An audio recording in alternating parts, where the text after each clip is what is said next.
Assalamualaikum warahmatullahi wabarakatuh. Di dalam deskriptif statistik ada banyak sekali parameter-parameter seperti mean, kemudian median, kemudian modus, kemudian standar deviasi, kuartil, dan lain-lain. Nah, semua jenis, bukan semua jenis, semua parameter-parameter ini bisa dibagi menjadi dua jenis. Yang pertama adalah central tendency, yang kedua adalah variability atau dispersi. Apa itu central tendency? Central tendency adalah suatu nilai yang menjelaskan tentang probabilitas terbesar letak suatu data. Ya. Kemudian dispersi atau variability adalah suatu nilai yang menjelaskan tentang variabilitas dari data. Gitu. Jadi deskriptif statistik itu dibagi menjadi dua, yaitu central tendency dan dispersi. Ya. Nah, kemudian eh, parameter apa kira-kira yang menjelaskan tentang central tendency? Nah, parameter yang menjelaskan tentang central tendency adalah rata-rata, kemudian median, kemudian modus. Sedangkan parameter yang menjelaskan tentang dispersi atau variability adalah standar deviasi, kemudian kuartil, kemudian nilai minimum dan maksimum. Pada video kali ini kita akan melihat bagaimana central tendency dari data kita dengan menggunakan suatu jenis visualisasi yang bernama Displot. Displot ini akan menggambarkan kepada kita, akan memperlihatkan kepada kita bagaimana distribusi probabilitas letak suatu nilai. Dan untuk mengamati probabilitas atau dispersi dari data kita akan menggunakan suatu jenis visualisasi yang bernama boxplot. Dan sebelum kalian melanjutkan video ini, mungkin dari kalian belum menginstal library Seaborn, jadi silahkan kalian install dulu library Seaborn. Kita akan mengaplikasikan, mempraktekkan bagaimana kita mengamati central tendency dan mengamati dispersi dan variabilitas dari data. Kita import dulu library yang akan kita gunakan. Nah, sekarang kita import data yang akan kita gunakan.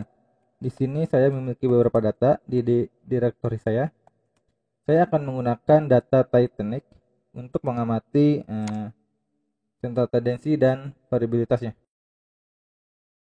Dan ini adalah 5 data pertama dari data Titanic. Kita akan mencoba untuk mengamati data dari variable age ini. Kita akan melihat bagaimana central tendency dan variabilitas dari data ini. Pertama, untuk melihat central tendency-nya, kita akan menggunakan visualisasi Displot ya dari Seaborn.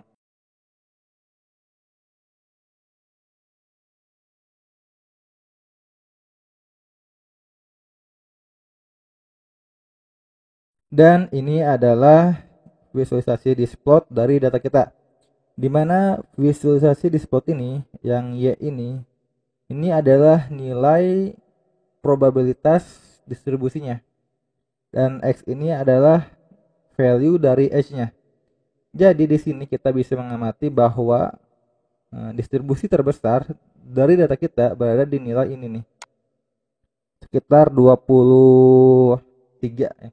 Sekarang segitulah.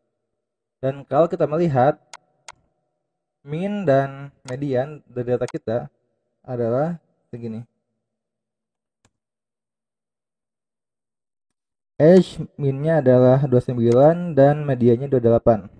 Kalau di sini min dan age-nya diwakili dengan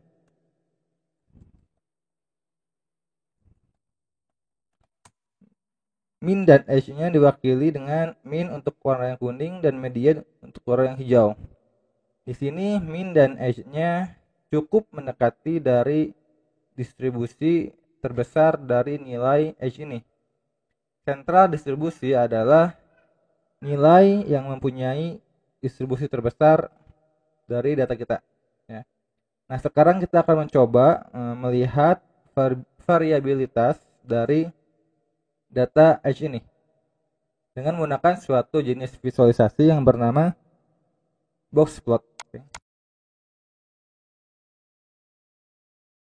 Nah, ini adalah visualisasi box plot dari data edge ya. Yang tengah ini adalah nilai median dari data ya. Yang tengah ini adalah median.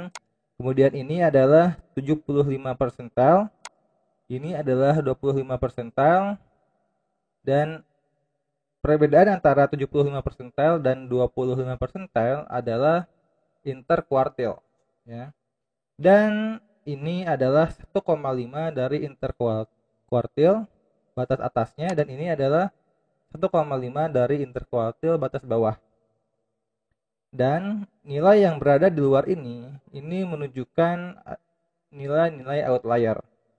Jadi dalam konteks visualisasi ini, box plot ini dia memberikan boundary untuk data outlier adalah data yang lebih atau kurang dari 1,5 interkuartilnya.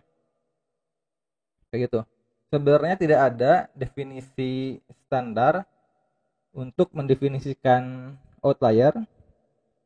Namun biasanya outlier itu dicirikan dengan suatu nilai yang lebih besar atau kurang dari interkuartil 1,5. 1,5 interkuartil atau 2 juga biasa dijadikan sebagai patokan kayak gitu. Nah, kalau kita lihat ya, di sini kan banyak outlier ya. Nah, outlier ini yang menyebabkan data kita ini, data yang min dan median ini tidak pas ada di sini nih, di sini nih. Yang dimana ini tuh adalah sentral distribusi yang lebih tepat karena mempunyai nilai probabilitas paling tinggi untuk sebaran datanya gitu. Tapi karena banyaknya outlier di dalam data kita sehingga menyebabkan median dan min ini mengalami shifting atau bergeser sedikit ke kanan. Nah, sekarang kita akan mencoba melihat bagaimana pengaruh dari outlier terhadap rata-rata dan median ya. Sekarang kita akan mencoba untuk mengubah data edge-nya. Nah, kayak gini kita akan mengubah data yang pertama sampai 100 menjadi 80. Nah, coba teman-teman lihat ya, perbedaan antara rata-rata dari nilai edge sebelum dan sesudah kita berikan outlier terhadap data ini ya. Ini adalah data di mana kita memberikan outlier lebih terhadap datanya, bermaksud untuk mengamati bagaimana pengaruh outlier terhadap central tendensi dari data. Ini adalah summary statistik setelah data ini diberikan outlier, di mana minnya berubah ya. Yang sebelumnya itu adalah 29, kemudian berubah menjadi 36. Sedangkan mediannya berubah menjadi 31, dari sebelumnya adalah 28 ya. Jadi antara median dan min ini mengalami shifting value gitu kan ya. Karena outlier ini. Kita coba gambar sekali lagi bagaimana nilai displot. Maksudnya visualisasi displot setelah kita berikan outlier yang banyak terhadap data edge. Nah, ini dia. Data ini dia semakin menjulang di nilai 80 dan minnya shifting sangat besar sekali. Jadi di sini. Dan mediannya pun shifting dengan shifting yang lebih kecil dibandingkan min. Jadi apa yang bisa kita dapatkan dari perubahan ini?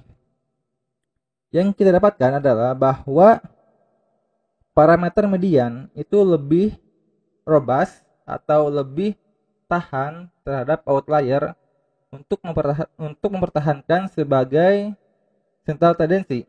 Tetapi min ini dia sangat sensitif sekali terhadap outlier gitu. Nah, kemudian untuk apa kita mengetahui ini? Salah satunya untuk menentukan apabila data kita mempunyai nilai non value. Ya, kita coba lihat.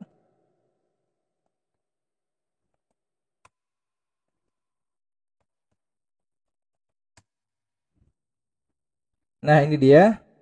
Data edge kita memiliki 155 null value. Nah, bagaimana kita mengisi null value ini? Apakah dengan median atau min? Nah, apabila data kita memiliki banyak outlier seperti ini, gitu ya, maka kita lebih baik mengisi data null value ini dengan mediannya. Tetapi apabila tidak memiliki banyak outlier, kita bisa mengisinya dengan nilai ratanya. Oke, sekian, terima kasih. Wassalamualaikum warahmatullahi wabarakatuh.